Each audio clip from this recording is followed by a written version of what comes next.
Okay, everybody, let's go ahead and get started.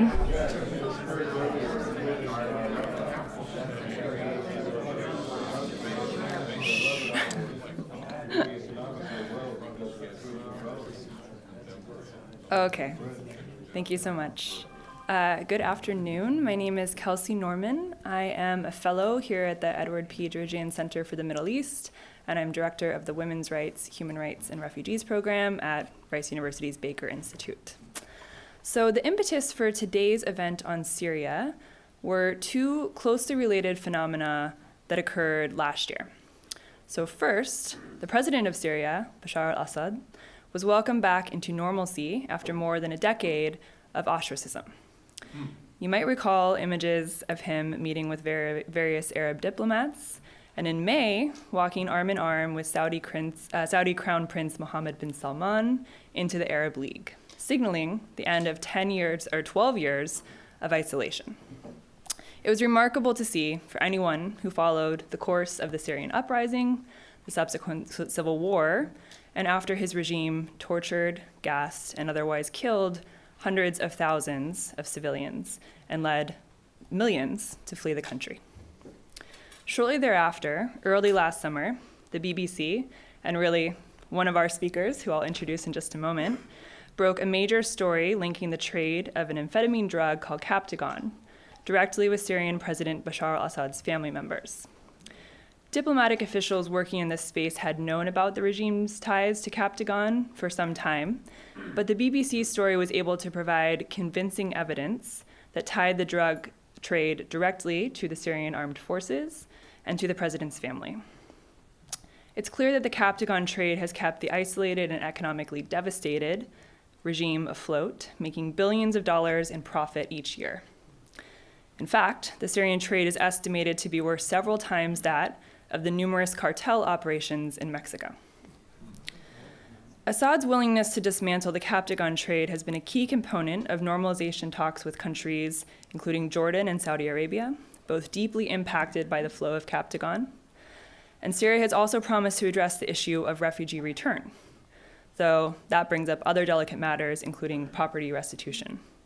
The issue of protracted Syrian displacement doesn't get much attention these days, until a political event like the elections in Turkey last year brings it to the fore once again. Given recent events, especially the Israel-Hamas conflict and the utter devastation of Gaza, Syria has in many ways been forgotten. Just this week, reports signal that the Biden administration will likely withdraw the last remaining US troops in the country. But today, we're going to operate with the premise that Syria is still very much important, and we've invited a number of experts to talk about Syria going forward. So I'm going to pose a number of questions that our panel can potentially address. First, in regard to Captagon, will Assad really be able to give up the drug trade when it's been the regime's lifeline? Second, how are we to think about normalization with the Assad regime when it doesn't, in fact, control the entirety of Syrian territory, with on and off bombing of opposition-held areas in the country's northeast, Kurdish control of the country's northwest, Kurdish control of the country's northeast, and not to mention continuing protests in the country's south, in Sueda. Third, how is the presence of Iran-backed militias in Syria, some of which are involved in the Captagon trade, factored into the country's role in the current Israel-Hamas conflict and the prospect of a wider regional war? Should we expect to see further Israeli bombing of the Iranian targets in Syria, or US bombing for that matter?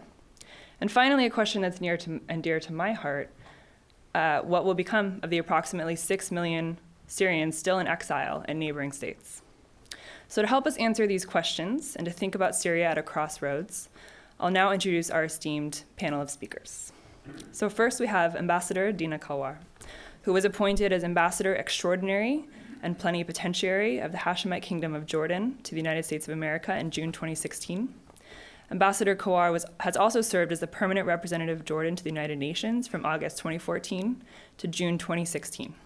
She led the Jordanian delegation during Jordan's non-permanent membership of the United Nations Security Council in 2014 and 2015, and became the first Arab woman to preside over the body when Jordan took its rotation.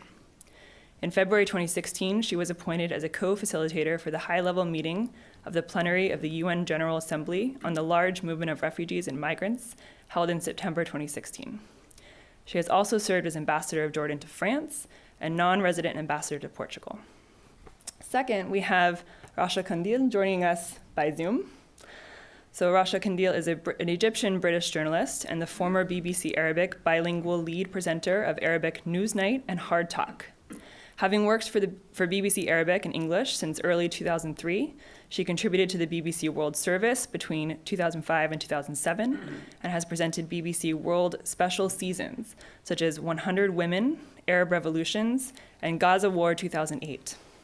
She has worked on major stories and special coverages, such as the 2003 Iraq War, the trial of Saddam Hussein, the death of Arafat, and the bin Laden operation, and most recently, or I should say recently, I don't know what she's currently working on, the Captagon trade in Syria. Kandil is also currently a senior fellow with the Center for International Policy and an adjunct professor at the American University in Cairo. And then finally, we have Dr. Ibrahim Al-Asil, who is a political scientist and Middle East scholar and currently a senior fellow at the Middle East Institute in Washington, D.C. His work focuses on great power competition and regional dynamics in the Middle East, and he has an extensive background in grassroots movements, civil society, and community organizing. He is a founding member of the Syrian nonviolence movement, which was formed in 2011 to promote nonviolence as a way to achieve social and political change in Syria, and to raise global awareness about the struggle of Syrians in their quest for liberty. His experience with these topics is also deeply personal. In 2011, Al-Asil was detained by the Syrian secret police from a nonviolent protest against the Assad regime in Damascus. In addition to his affiliation at MEI since 2015, Al-Asil has held different fellowships, including a fellowship at the Center for Public Leadership and the Edward S. Mason Fellowship, both at Harvard University, and a fellowship at the Orient Research Center in Dubai. So we'll hear about 7 to 10 minutes from each of our speakers. Then we'll have a 20-minute or so moderated discussion. And finally, we'll have space for about a 20-minute question and answer period from all of you in the audience. And I believe there'll be cards going around that you can write your questions on. And lastly, I'll just say that we began planning this event back in September, so prior to October 7th. And I know that Israel-Hamas conflict, and particularly Gaza, is on everyone's mind, or most people's minds. So I, of course, welcome questions about the broader region as they pertain to today's event. With that, I'll turn it over to Ambassador Kowar.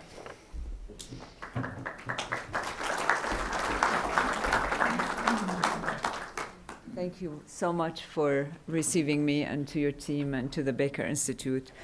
As you can see, in 7-10 minutes, there's not much I can cover, but I will try my best. As most of you know, we share with Syria around 360 kilometers now. Try to figure that in miles, but it's a lot. And so drug trafficking, because this is one of the major issues and topics we want to discuss here, is one of the most imminent dangers and wars that we are holding with our borders with Syria. Very few people know that, but it has become such a stress level on our country that we're dealing with cartels who started off by being simple smugglers who come in with their backpacks unarmed a few years ago, to becoming a very organized criminal group of people who have weapons, who are weaponized, and who have very sophisticated means of trying to smuggle weapons. Now, of course, their target is Jordan, but also the Gulf states and Saudi Arabia. And Captagon, I've learned that because I don't even know what that was before learning about the smuggling, is a kind of drug that has several components and can be from being a cheap thing to something more sophisticated, what they call the golden whatever. So I remember very well the intelligence community within the army who actually are in this fight of the drugs telling me that some of these drugs, when taken by young people, resulted in them killing their father, their mother, and their family. And when they woke up, they didn't even know they did it. So this is a very dangerous thing that we are having to deal with. Now, the exports alone in smuggling in 2023 reached, the exports of of Captagon reached a 5.7 billion USD figure from there. This is a big number, and for an economy, this is really substantial. And in 2020, we managed to intercept over 1,700 smuggling and infiltration attempts across the borders. And we seized just that year 60 million Captagon pills, 60 million. Now, the smugglers' tactics, like I said, ended up with being very sophisticated. Sometimes they would do several attacks at the same time, so that as to make it complicated for the guards and security and the army. They love to do it in bad weather, so this is the time of the year when it's very convenient for them because of the fog. And the more time passes, the more they're using drones to pass on the Captagon. And because this is a very cheap production, a chemical one, if they lose a few drones, it's not like the drug that has any value on the market other than its production value. So they use every possible thing, and all these things have made it very difficult for us, because even since January we've intercepted 19 drones, and so this has become a very complicated thing for our army, and because of the sophisticated methods and the difficulty of it and the danger it's making for our population, the young populations, we've decided that anybody who does come to our borders will be shot. Anybody. This is the new regulation that the army decided to declare, which is the new rules of engagement, so that to fight this very dangerous war. This is one of the aspects that we are seeing out of Syria in this period since the 2011 started the whole war. The other part that I would like to talk about very briefly is the refugee issues. Jordan has hosted around 1.3 million refugees, Syrian, 10% of whom live in camps in the northern part of Jordan, but the rest live in towns and spaces in Jordan. The government has provided education as much as we could. It was very complicated at the beginning because we had to struggle with finding education within the system we have, and so the teachers were doing double shifts and trying to manage all students. It has affected a little bit the system, the education system, the public school system in Jordan, because a class would become up to 50. And slowly we managed to adjust and our schools and our system to that. Healthcare was also free, and we've managed to give working permits for good 280,000 Syrians living in Jordan.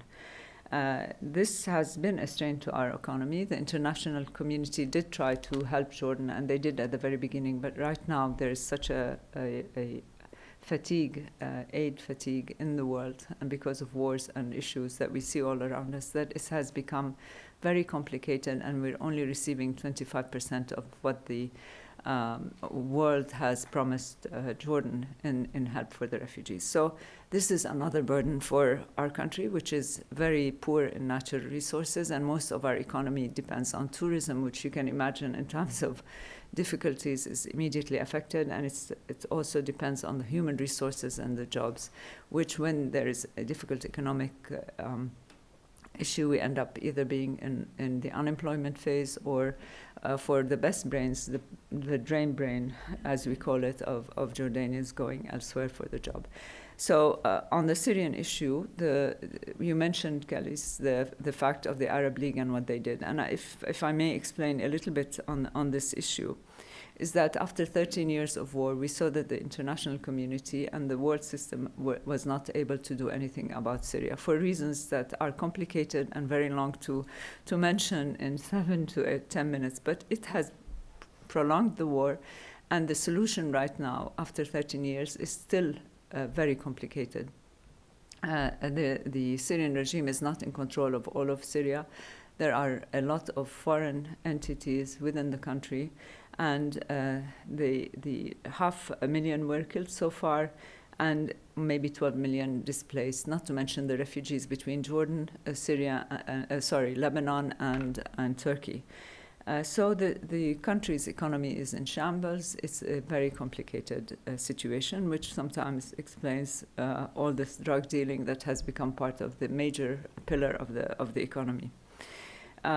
We feel, as their neighbor, as a neighbor that has taken all the complications that came from this war, not to mention that for us a valve that was the northern border got stopped from trade, from economic cooperation for so long.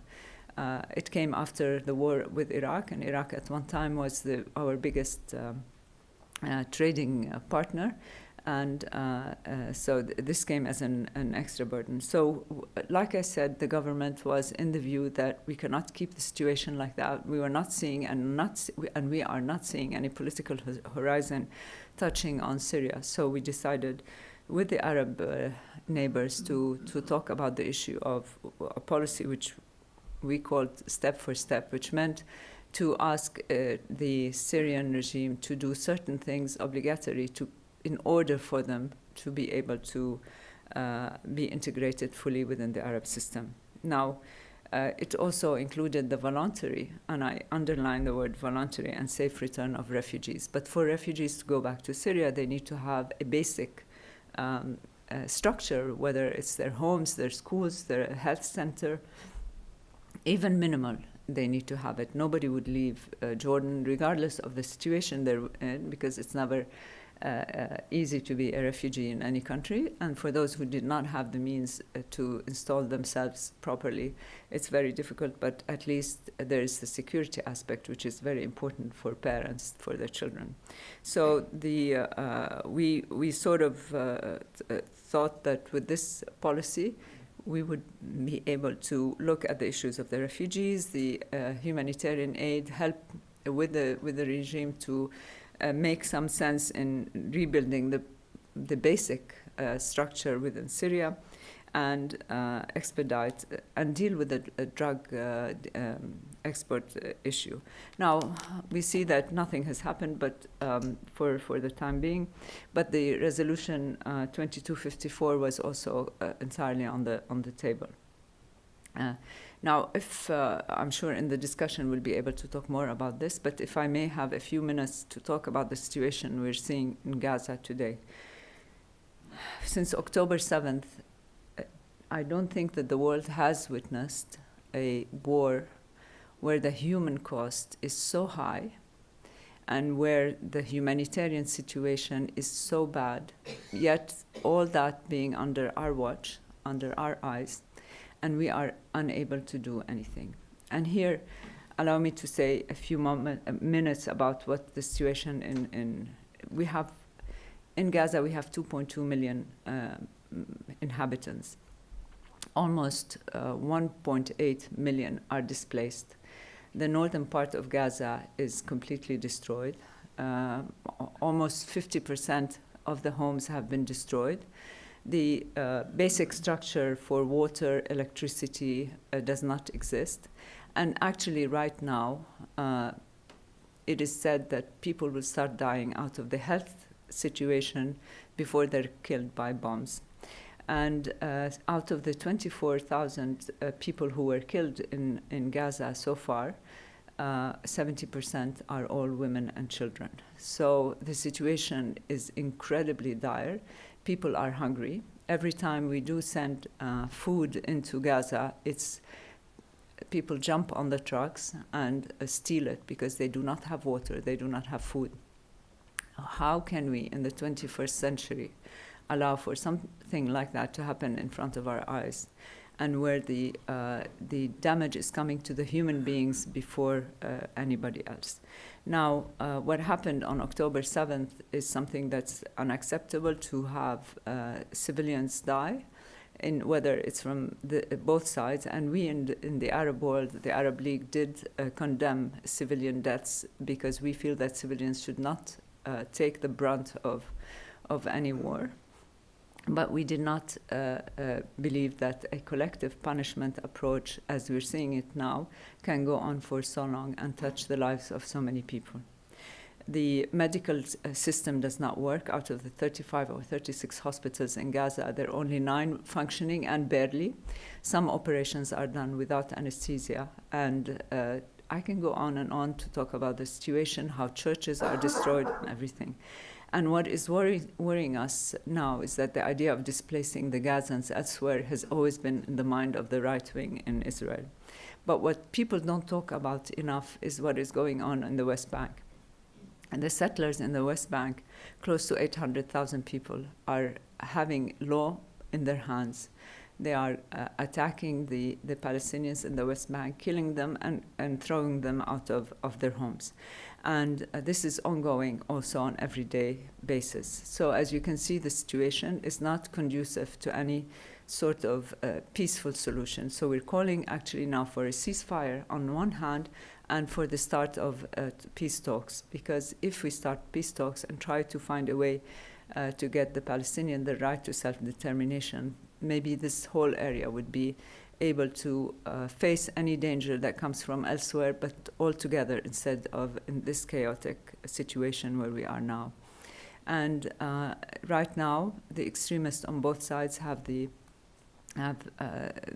narrative, and we're always calling back to calm and to coming back to the table in order for us to be able to see the future brighter for the population, remembering that the Middle East is majority young and youth, and so there's the energy with it, and there's the potential that we would like to see right now. I think I should stop now, because otherwise I can keep talking about the issue of the Palestinian, and it's something that we can leave for the discussion, I suppose, right? Okay, thank you very much.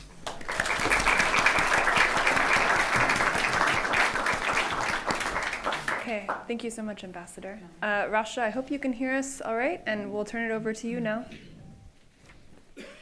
Yes, Cassie, thank you very much. And I regret that I'm not there with you, even though that I'm really here enjoying the freedom of being a journalist in Egypt. But that's another topic to discuss maybe sometime else. I would also like to extend my salute to the audience, to the attendants, and to the her ownership, Dina Kawar, and to Dr. Ibrahim El-Asil. And Dr. Ibrahim, likewise, I really like your work so much. I'll start from what the ambassador had stopped. I start from Jordan. When we introduced our film about Captagon, which I'm really proud to say that with a small team of 4 people in collaboration between the BBC when I was still working there and the OCCRP, which is, as you know, it's a free, independent journalism organization. It was 4 members of the team, but we came to produce the very, very early evidence of links between the Captagon trade and the Syrian regime. Not only that, very high officials in that Syrian regime and also members of the Assad family, including his brother. When I started from a checkpoint in Jordan. I'm actually now going to wear the hat of the journalist, and maybe in the discussion, I'm going to be re-wearing the hat of the academician. I'm specializing in militias and armament and militarization in my in my academic career. But as a journalist working in war zones, when I've seen the rules of engagement changing in January 2022, when I was embedded for the first time with the Jordanian army, I could see firsthand what her ownership was talking about now. It's the suffrage of an army trying to fight, what can I say, the windmills, really. The smugglers are always one step ahead, and this is what everybody's been telling me in 6 countries over a year and a half that took me to, and the team, of course, to finish that film, which is available for everybody to watch in Arabic and in English. So we have 2 versions of that long investigation. So I started from a checkpoint called Luashash, and it's on the very close distance from El Suwaida. You could actually see El Suwaida when you're on this point. And I've driven backward and forward from Amman to El Zarqa, and from Zarqa to El Mafraq, and from Mafraq to those checkpoints. I was embedded with the Jordanian army twice, once in the winter and once in the summer. And I can tell you the winter is a nightmare. Like the ambassador was mentioning now, it's a true nightmare. You cannot really see your hands with that distance in front of your face. So I'll just try to summarize the evidence because I think this is the most important thing that I can mention today. And then maybe we can open the discussion later to open the doors to three levels of analysis, if you like, the local level of analysis to what's going on in Syria, the regional one, as her ownership has pointed out, and the international one, including what's going on in Gaza. And with all the due respect, I tend to disagree with some of what the ambassador has mentioned now, but this is going to be mentioned later on with my full respect, of course, to her amazing skills of diplomacy. So our film, the BBC News Arabic documentaries film in collaboration with the OCCRP, we have identified Captagon, which is consisting of an amphetamine-like substance. It's not actually amphetamine, it's an amphetamine-like substance. And it can actually cost 22 cents to make one pill, which is going to be sold by, let's say, $1. All right, so this is a multi-billion trade. And we've interviewed many Syrian army officials that used to be officials, but then they turned over Bashar al-Assad during the revolution in 2012. And they've mentioned that if the Captagon trade has stopped for 20 days, the regime will fall. So what I would like to start with, after a year and a half working on that film, is that the sanctions imposed by the United States, the EU, and Britain on some Syrian officials are only affecting the people. They're not actually affecting the individuals that they should be affecting. So it was the first time that we followed two cases, one in Germany and one in France, where people were accused, and one of them was actually sanctioned for being related to the Captagon trade. We have obtained private communications that shows or that show links between one of the Syrian army most powerful generals and the right-hand man of President Bashar al-Assad's young brother, Maher al-Assad, who's also under sanctions, and somebody in Lebanon who's now spending his sentence 10 years in prison, whom I tried to interview, called the King of Captagon. The new evidence also included recordings from a phone call of Rajif al-Hout, which is a phone that we had to go across the borders. We've managed to get access to Syria 3 times, Jordan twice, Lebanon twice, Germany once, France once, and of course the rest of the work we've done in London. So the new evidence, we included that phone that we found. That's, by the way, a phone of Rajif al-Hout, for those who don't know him, is a leader of a militia allied to the Syrian regime as well. And this is well known, this is public information now, showing that he purchased Captagon manufacturing equipment from a fighter linked to Hezbollah. Nobody, apart from one former minister in Lebanon, dared to talk about Hezbollah in this formula of Captagon. And for the honesty of journalism, we could not find concrete evidence that Hezbollah is directly linked, And I've driven in armored cars undercover with militia leaders, smuggling militias, and some notorious characters you don't want to know about. But I've worked undercover in more than one place in between Syria and Lebanon, and we found horrific abuse of children. Children are being used to smuggle drugs. They're being given the drug first, and then when they become addicts, they are being used on the borders with Jordan. And this is one of the reasons that pushed Jordan in January 2022 to change the rules of engagement from shoot to hit to shoot to kill. Those who are familiar with the term, shoot to kill means that any moving object will be killed regardless of the reason that they're there on those borders, especially with night vision. So we have also collected the cases documents in Germany where there were convicted Syrian traffickers named members of al-Assad's family was mentioned again, and the 4th division was mentioned for like 4 or 5 times. The 4th Division, for those who are not familiar with the definition of, it's a very elite part of the Syrian army.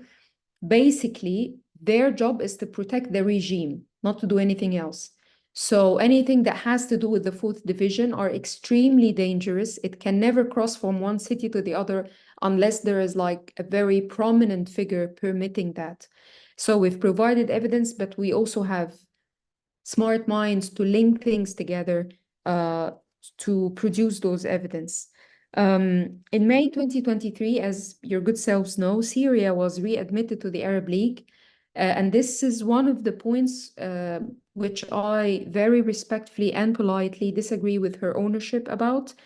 I don't think, from what we've been told behind the scenes before that renormalization happened in 2023, that there are any party pressurizing the Syrian regime to do anything. The Syrian regime is the winner, and the Syrian regime is the one putting cards on the table. And I cannot tell you how much I've been warned not to do this film. And when I traveled to Lebanon right after the show of the film to have a meeting with the EU ambassadors and some of the delegates in Syria, the red alert in the BBC went up. They were like hitting the roofs. They were sure that I'm gonna get killed or kidnapped. And they've warned me against living here in Egypt because it's even gonna be more dangerous. But I think there is no more evidence than me being alive and kicking and working on a new story that you don't want to know about now, telling you more that the Syrian regime is actually driving the region into where they exactly wanted to reach. And I do not believe that there is a distinction between what's going on in Gaza now, which, by the way, the street is taking the lead. And whatever the countries, the states, the regimes, the diplomatic language now, the narrative is re-owned by the streets now. But I do not believe that there is a difference or a gap between what's going on in Gaza and what's going on in Syria or Yemen or Libya or Egypt or Sudan, because it's not only the butterfly effect, everything is connected. And probably in the questions, this is going to be showing more. I really invite you to watch the film in Arabic or in English. I think it was also translated in some other languages. But I'm proud of my colleagues, and I really wish that such journalism would find the way, and that journalists get the first-hand experience to provide states who really want to learn what's going on the ground with enough evidence to know that Captagon now is a weapon in the Middle East, and it's being used really, really effectively. Thank you very much.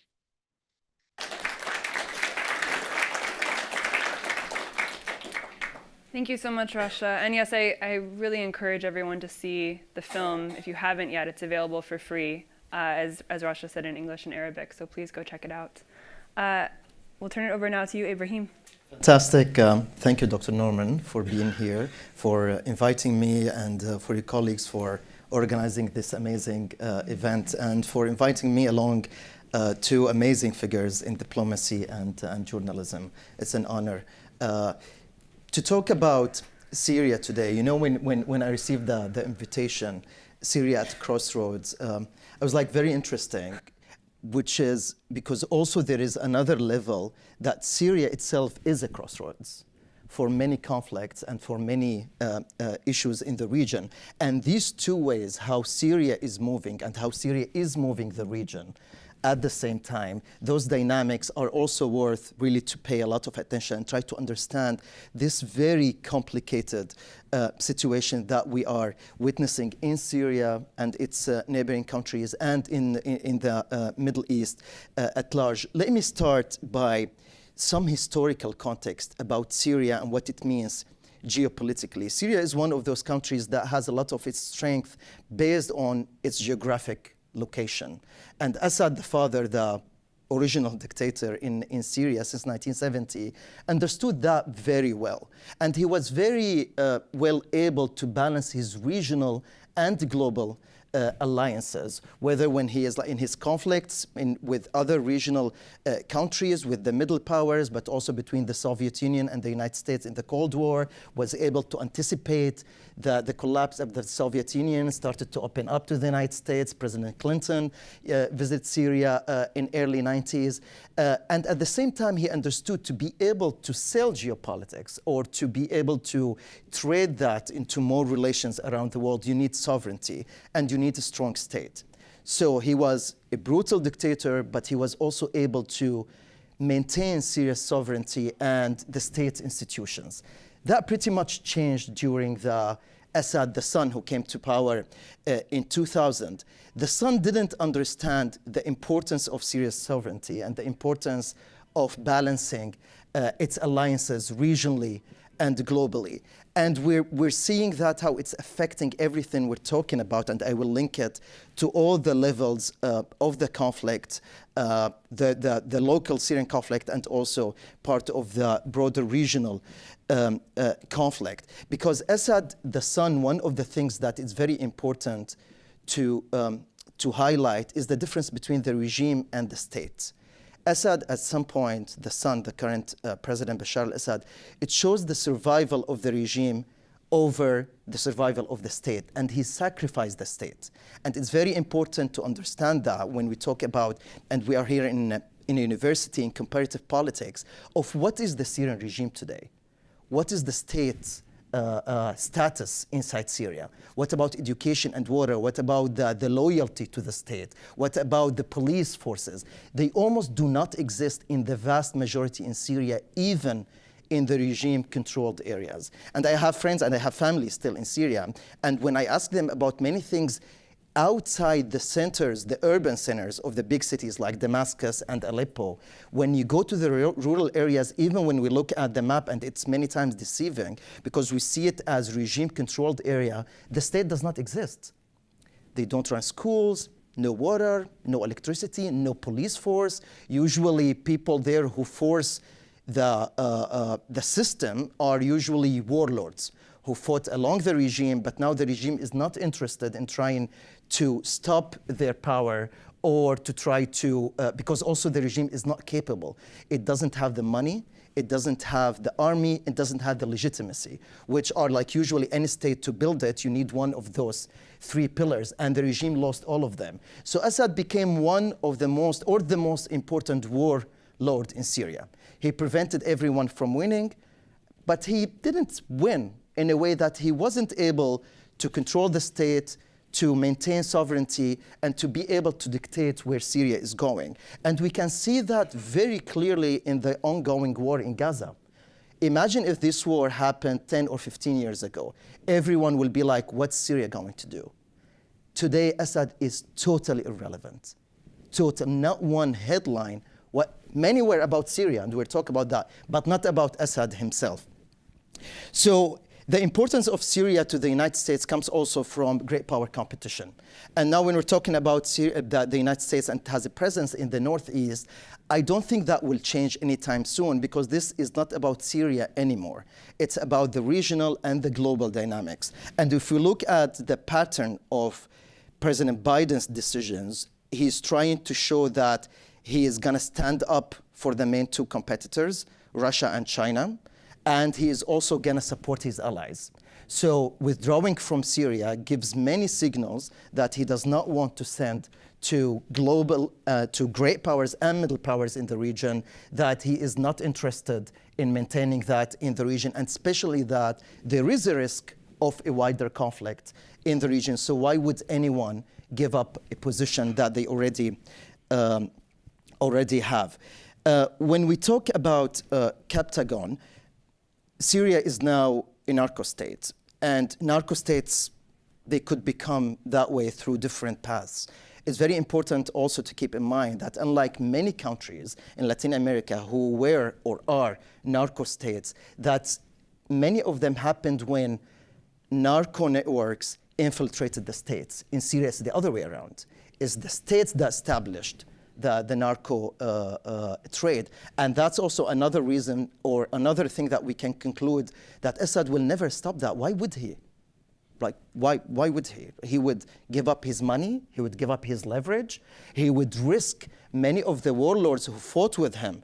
And they were able, during the war, there was like the war economy where the besieged areas, anything that goes in and out, people made money out of that. Many of the officers of the army, they don't have those checkpoints anymore. So they will either turn against the regime, or the regime at least needs to feed them or let them find ways to make money. A quick word about also Jordan in all of this. Jordan suffered a lot during the war in Syria. Of course, a lot of people are refugees in Syria, and this is on a personal level. As a Syrian, Jordan has been one of the most hospitable places for Syrians. For many different reasons, Jordanians are known of their hospitality, but also because there is no ethnic or religious or sectarian tension with Syrians. Unlike Turkey, with some very hospitable as well. They took millions of refugees, but there is sometimes the ethnic tension. In Lebanon, there is the sectarian one and the change in the sectarian equation. In Jordan, that wasn't, and many of them really do feel home. Now, very important incident a few days ago, that Jordan hit Syria or hit smugglers. What can we read of that? Also back to the Syrian sovereignty. Also, when you see Jordan, and if you allow me, Ambassador, if you see Jordan taking a military action, and you've been following the Middle East, you would know that's something very strange.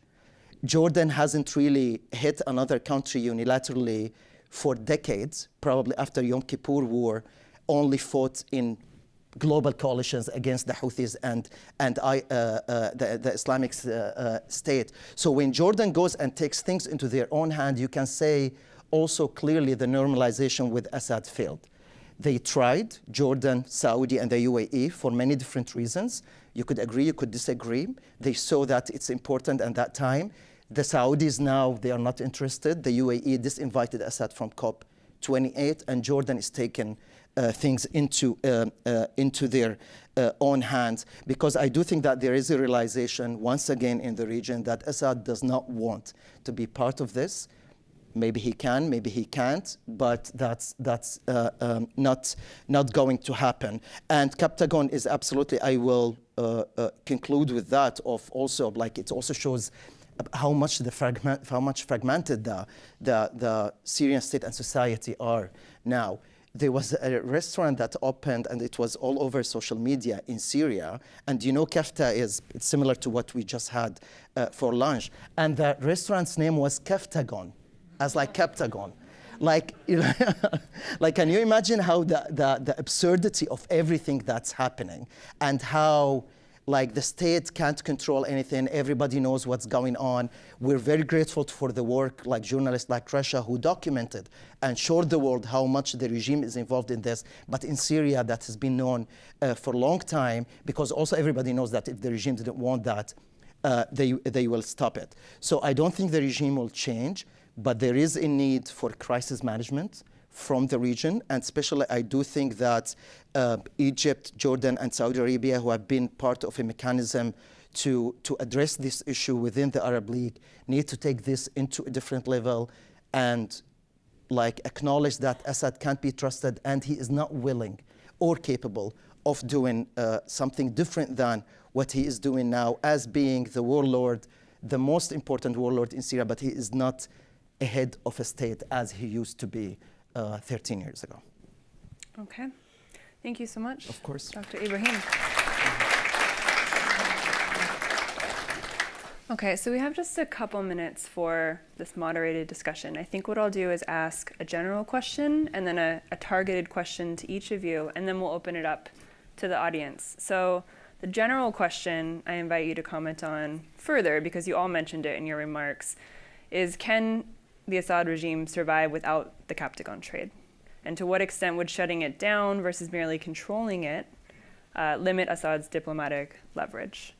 And then in terms of targeted questions, Ambassador, I welcome you to, I don't know if you can, but if you can, to comment on what Dr. Ibrahim just mentioned in terms of Jordan's militaristic actions towards Syria, if that's something that's coordinated at all with the Syrian regime, or if you're able to say any words on that. If not, that's all right too. Rasha, something I'd love to hear you talk about, if you're willing, is just for anyone who's seen the documentary, I mean, it's quite remarkable, the work that you went to and the dangerous circumstances that you were involved in to carry out that work. And especially, I'd like to hear you speak about doing that work as a woman and a woman in journalism. And if you're able to provide any remarks about that, I'd love to hear them. Dr. Wow, Ibrahim. that hurts. That physically hurts. Okay, if not, that's fine too. But just, even just further, for those who haven't seen the documentary, maybe you can just illuminate further to us how you were able to embed in these different ways and how you were able to speak to militias, speak to, high-ranking officials in the army, et cetera. And then Dr. Ibrahim, I'm struck that we didn't actually plan this intentionally, but today is the 13th anniversary, I guess, of the Egyptian uprising, and subsequently that same year, 2 months later, would be the start of the Syrian uprising.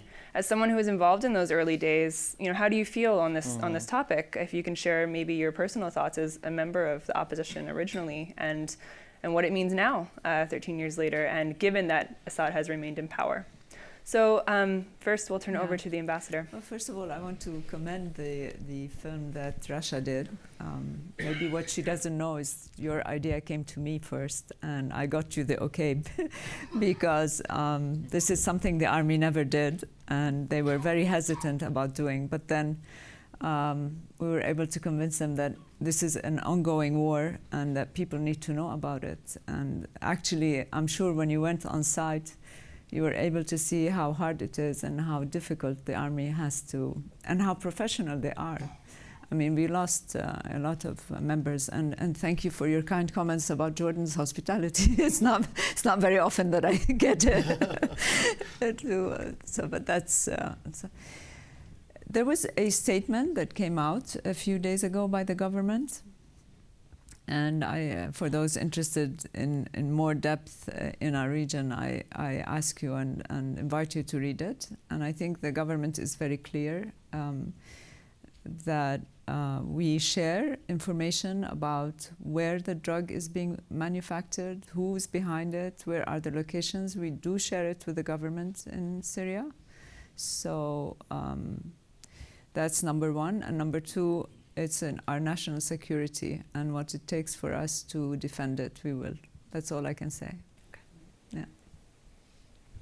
Was there something else I had to say? No. If you wanted to comment generally about Captagon in the context of the Syrian regime, but if not, we can save it for you Q&A. have two wonderful people sitting here. Ask them.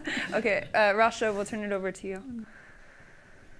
Yes, first of all, thank you so much, Your Ownership. I know that you are the one pushing the army, or at least trying to persuade people to give us the access. And I have to admit that it was very awkward for people working on the borders. This is the probably roughest mission amongst all the other missions in any army, to be deployed on the borders all the time. That means day and night. That means very cold weather and very hot weather and so on and so forth. So to have a woman on site, that was, like something really never happened before. Until they saw me driving the tank and driving the armored vehicle, and then they started getting convinced that I can do anything. But seriously speaking, which I did do, by the way, it had to be this way. I had to sit on the floor and eat with the soldiers. And by the way, the Jordanian food was amazing on site.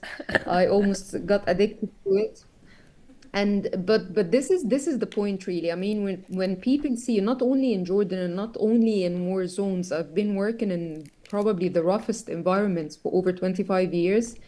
And when I was much younger than now, I'm 45 now, but it's always when people know that you're part of the story, that you actually believe in what they do, and you do your homework, and they feel your seriousness. The first 3-4 days with the Jordanian army was really difficult. Everything was a no. I mean, I couldn't get access to anything until I actually sat down on the floor and talked to the people and ate with them, and they felt that I'm trying to do something to show their devotion and to show how rough the environment is and how children are being used and killed. I mean, when the rules of engagement changed, in 2022. It was after the killing of a Jordanian officer, a very honorable man, actually, when I heard the story, but I respect the privacy of his family. They don't want the world to know how he got killed, because it was a very mean way of him being killed, facing a whole militia. So I've been hearing horrific stories about children that get buried where they are when they get killed on the borders, because their families would not claim the bodies, and the Jordanians would not take them because they don't know who they are. Unless they are injured, they take them and they put them into hospitals. I haven't really seen atrocities on the Jordanian side, even though that there was some criticism at some point. But what I'm telling you is that in an area in Lebanon where it's very, very close to El Hermel, and everybody knows that Hermel is an area in Lebanon controlled by Hezbollah. But I've been visiting El Hermel undercover, and before that, I had to go to Arsal on the borders between Syria and Lebanon. And in Arsal, I've been told by a high official there, who used to be the former deputy of the council, if you like. She was an amazing lady, by the way. I've met amazing ladies all through this journey who are trying to do their best to serve their countries, like her ownership now, and like all my colleagues, female colleagues everywhere. So I've been told that the first day of school, for example, the drug dealers, the street level drug dealers, right? They implant one pill of Captagon inside a piece of chocolate, like Ferrero Rocher and this chocolate, like the very admirable chocolates, and they're being distributed on students under the age of 10 in front of their schools. So you can imagine how many addicts you're creating. By the way, Captagon, because now I'm an expert, Captagon is 30 times more affecting than heroin. So can you imagine the level of addictivity that people could get to from having one pill? So this is the way to start using and abusing children. I've seen an addict, and he's actually being interviewed anonymously, of course, in the film. He's been an addict for 6 years. He's now 20-something, so that means that he started being an addict when he was in his teenage. He and his brother they started together taking Captagon, and then they take something that's even more dangerous now in the area, and I'm sure everybody now is hearing about, called crystal meth. I'm sure you heard about it. So his brother, exactly like her ownership just said, his brother killed his mother. And then when he couldn't remember it, that he killed the lady. He just locked her in the house and set the house on fire. And he wasn't even remembering that. So that really turned the life of the guy that I've interviewed upside down, because he didn't want to turn into this monster. One thing I'm just going to mention, and then I'm going to leave the microphone for my colleagues, is that the stories behind Captagon are really hurtful stories. Because these are people who are helpless, either very, very poor, so they get used to smuggle Captagon, because if 1,000 of them got killed, nobody would claim them, or children that get abused, or women that are sexually abused if they don't really respond to become smugglers. So there are so many ways of smuggling. Maybe in a few minutes, I'm going to mention something that I've been taught in Germany about Latakia port, which is the coming most important city probably in the region when the Gaza thing goes down, if hopefully there is a truce or a ceasefire. So yeah, being a woman in a story like this, a female journalist, is fun, but it's also very, very difficult. Thank you, Rasha. Dr. I'll take it from there. About the first one about the Captagon, I'll take it I see it through the lens of state and non-state actors in the region, because these two are one of the biggest conflict, ideological, political, social, that's happening in the region. And I don't think it will stop, because Assad, once again, he can't. Like, there is no state in Syria or a Syrian army that can protect the borders, let alone that there is a lack, of course, of a will, of an interest. And that happened also, to connect it to what I was talking about the differences between Assad, the father, and the son. The father had the Soviet approach, where you strengthen authoritarian central states. That's the Russian approach. The son, with the alliance with Iran, they strengthen non-state actors.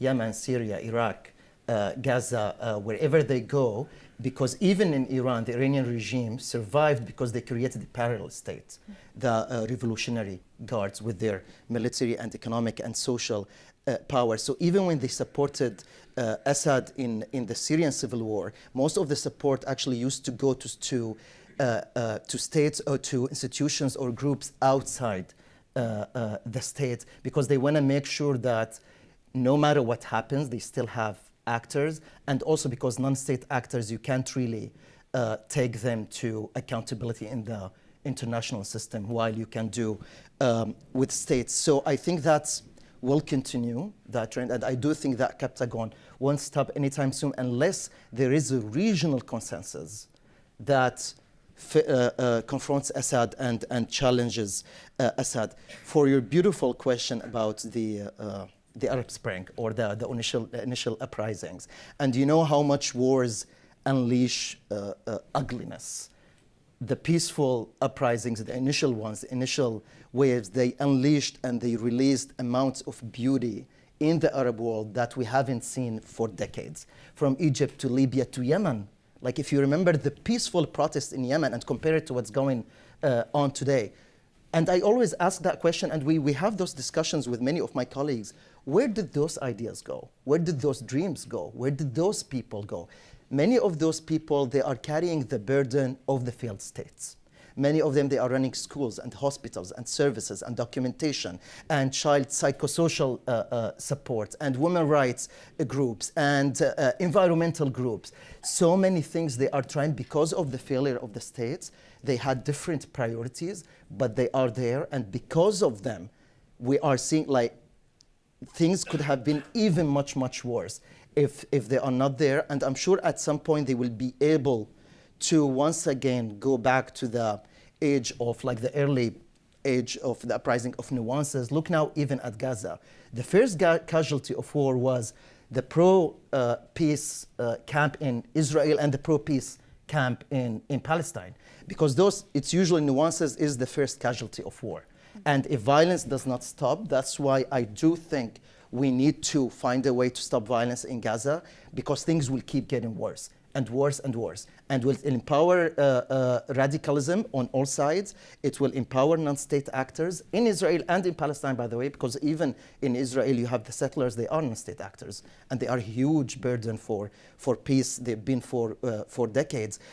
So if I do think that there is a priority to find a way to strengthen state institutions over non-state actors in the region, that's a prerequisite to be able to hopefully at least like take a step so we can see that things are getting better. Thank you. That was a beautiful connection between 2011 and today. Okay, I think now we have some audience questions. Oh, I'm sorry, Rasha. Yes. Sorry, Cassie, can I just comment quickly before Sure. we open the door to questions? I would like to thank Dr. Ibrahim really for portraying the Arab Spring, and as he said, I totally agree that as it unleashed the ugliness of the atrocities that we've seen over 13 years, it also unleashed a collective or a new power in the world driven from the Middle East. So if you like the Weberian definition of a state having the monopoly over coercion, that's gone forever. The non-state actors are taking the lead back, and this is the point that I was politely and respectfully disagreeing with her ownership about.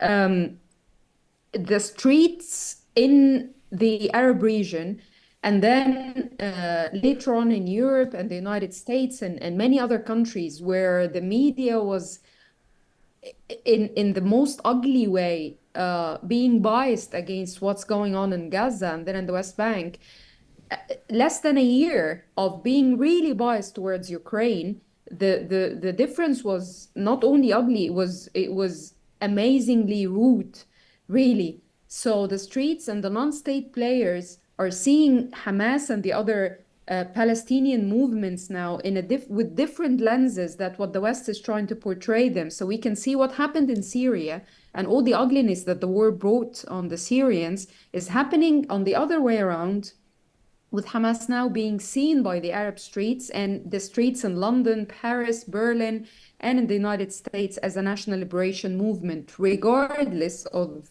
whether or not we agree with the ideology of Hamas.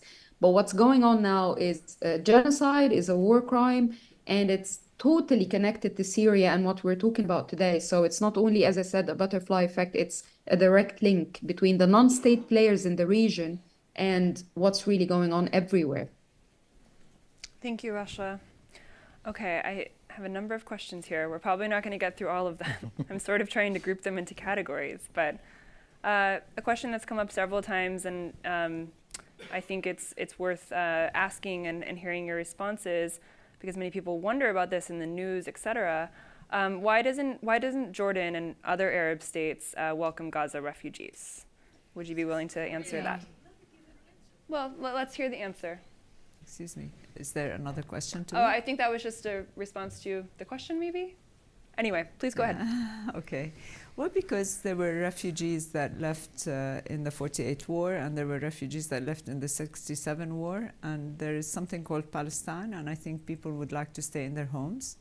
And we know very well that if the people out of Gaza leave Gaza, they'll never be able to go back. Because of our own experience in the story. So we feel, as hard as it is, and believe me, a lot of them don't want to leave either. So some want to leave, but we haven't had the feeling that they're so resilient. It's amazing how this war has shown the resilience of the Gaza people. And I think what most people don't realize, they've been living in an open prison, although the Israeli army has left, but they are living in an open prison where electricity, water, civil registry, everything depends on Israel. And what most people forget is the Gaza people in normal days, even before this war started, could not leave without the permission of Israel. So if they wanted to travel or go somewhere, they had to take. So this is just beyond any humanitarian possibility, and I don't see why we ask that we open doors for Gazans to leave Gaza, and yet at the same time we find it normal that all these settlers are coming to settle on Palestinian land, and nobody's questioning it, and nobody's telling them, why don't you stay in your country?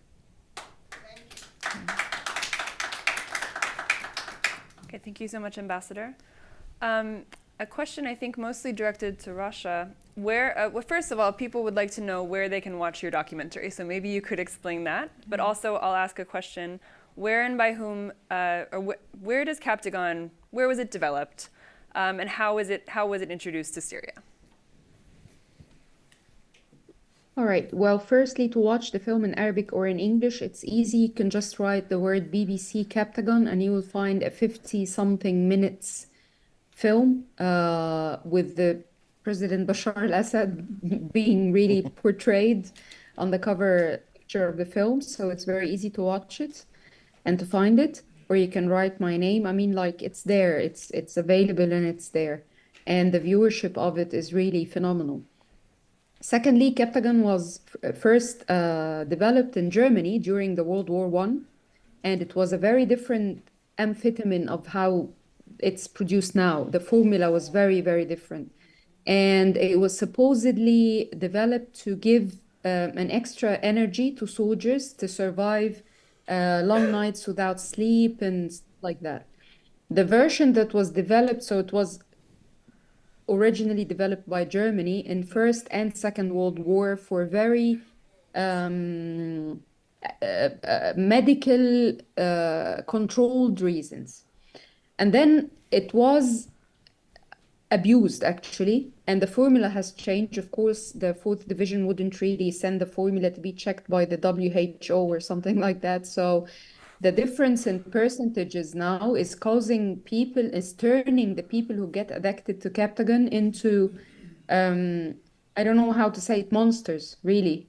The coming idea that we are trying to develop, but we haven't yet discussed how to, is to find the ISIS fighters who used and abused Captagon during the Syrian war there are at least 1,000 people got missed.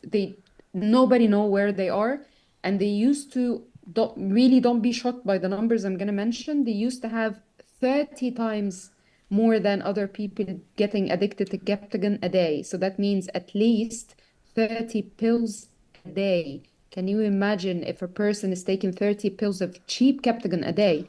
How would that make them?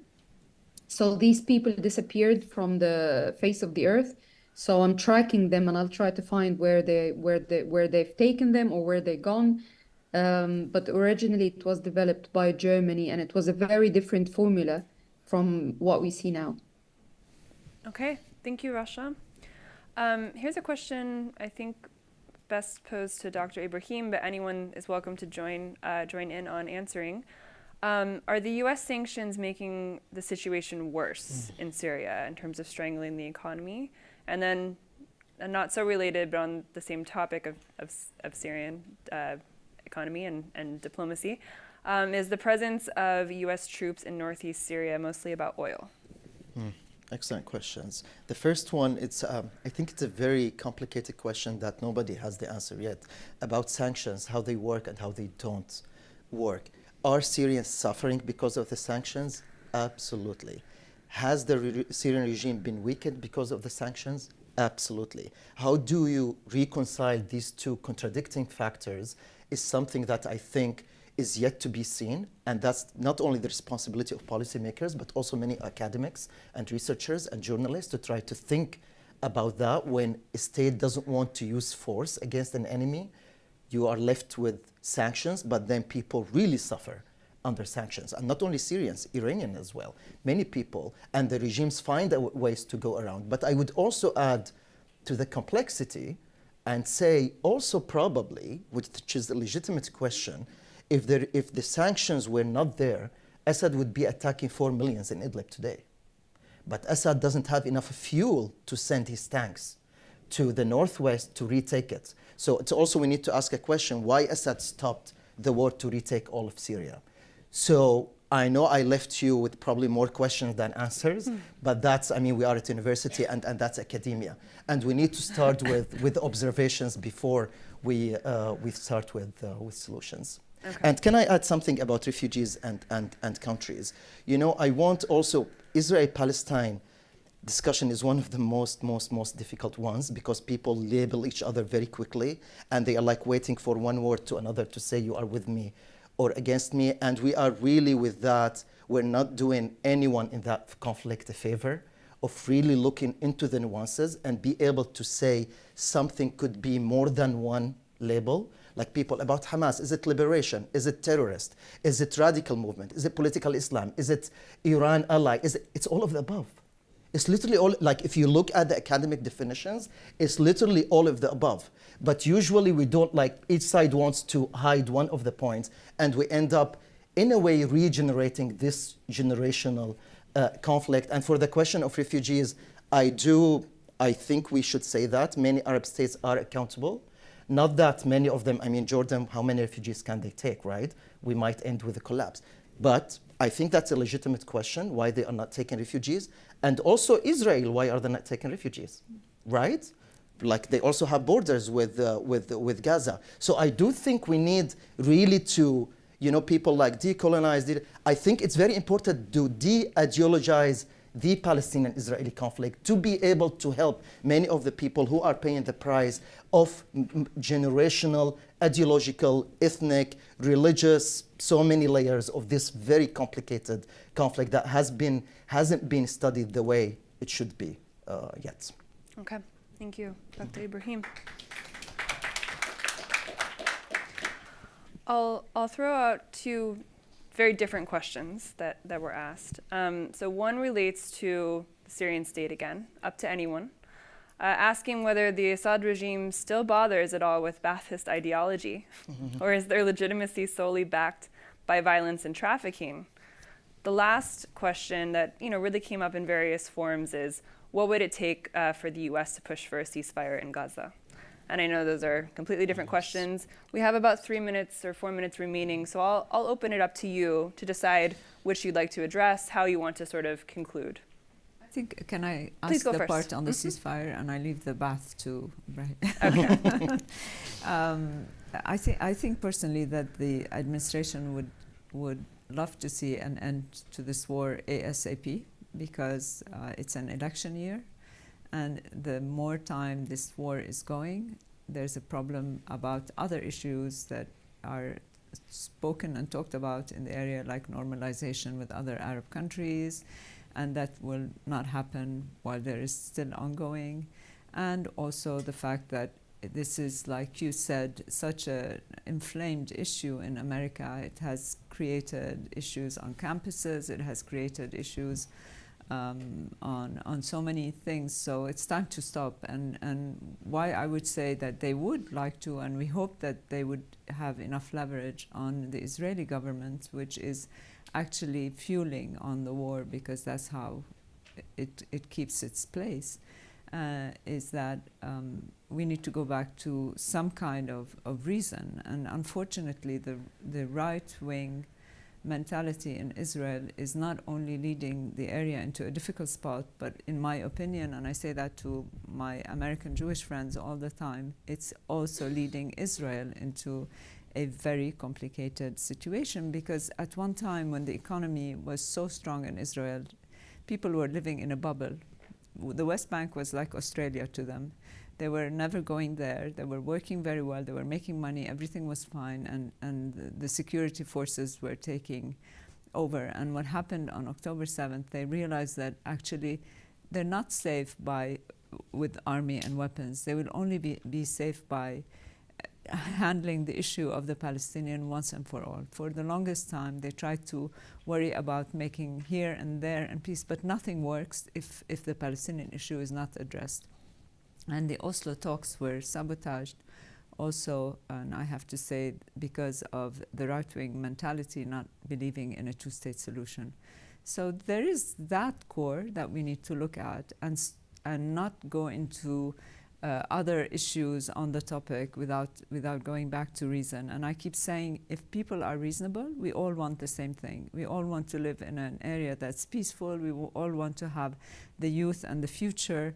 And we all want to, there's so much potential. I mean, look at the Gulf states now. It's the place to be.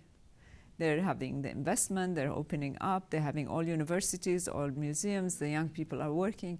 And that can be extended to the unfortunate part of our world, or at least mine, and see that things can become normal again. So, you know, I agree with you. Everybody's so inflamed, and most people who are excited about this end up, not being concerned personally, but it's an ideology that's sitting in their head. Thank you, Ambassador. Rasha, either of those questions or any final thoughts? I'm actually very keen to hear what Dr. Ibrahim is going to say about Ba'ath. I really want to learn. Kind of you. I think the Ba'ath ideology has been dead for a long time. And actually, the death of the Ba'ath ideology is one of the reasons of the socioeconomic factors of the Syrian revolution. Because again, that was one of the differences between the father and the son. The father really, he had a wide base among the working class. Assad, the son, changed that into crony capitalism and took many of the privilege that the working class had inside Syria. And that was one of the things that resulted in many people moving to the urban centers, and that resulted in different conflicts and the loyalty to the regime among different segments of society. But I do think the Ba'ath regime, the Ba'ath ideology is dead, and Assad does not care about that anymore. I actually missed the US and the Northeast and the oil. I think it's an important factor for the United States not to allow the regime to use the Syrian oil. But the Syrian oil is important for the Syrian regime, but not for the global oil market. It's a tiny oil producer that can't probably, like, I mean, we are in Texas. Like, it's not, you can't compare it to any oil-producing country or state in the world. So no, I don't think so, but it's very much important geopolitically, because it prevents projects for pipelines to go through northeast Syria. It prevents Iran to reach the Mediterranean. It prevents more arms transfer between Iraq and Syria. So for geopolitical reasons, I think that. And finally, if I am to conclude with one thing that I think is like kept coming up from journalism to diplomacy to practitioners and researchers is the importance to humanize people in conflicts, because sometimes we forget about that when we're talking about all of this, we're talking about the very tiny stories of people. Many of them, I lived in a war and I don't wish it for my enemies.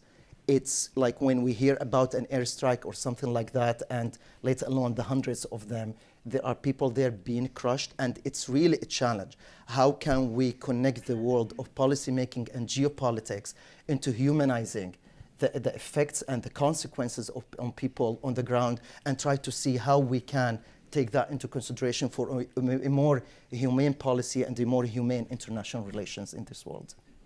Thank you. Can I just add one thing in 1 minute? I know we've overstayed our welcome. I just would like to say that I think if we don't want to see a nationalistic ideology like Al-Ba'ath or any other nationalistic movement in the region or outside of it, we need to stop the far-right narrow thinking of all parties, because the globalization as we know it is endangered, actually, by everything that's happening, specifically in the Middle East and Ukraine. So we should be careful where we sit our boots on the ground, if you like. So the United States, back to the question about the ceasefire, the United States needs to think twice what would happen to the world coming from the Middle East if the madness happening in Gaza now doesn't stop, and stop now.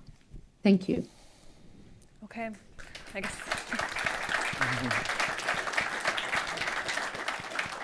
I think those are all incredibly important takeaways to end on. So thank you so much, Ambassador Dr. Ibrahim Rasha, for joining us from afar. This has been an incredibly fruitful discussion. I so appreciate your time. Thank you to our audience members. There will be a video recording available on our website for anyone who missed it. If you know a colleague and they want to watch, it'll be up there. Thank you to Anna Martin-Gill for helping to organize this event, and our events team and AV team. And please join us throughout the spring. We're going to have lots more interesting events. So one last round of applause for our speakers.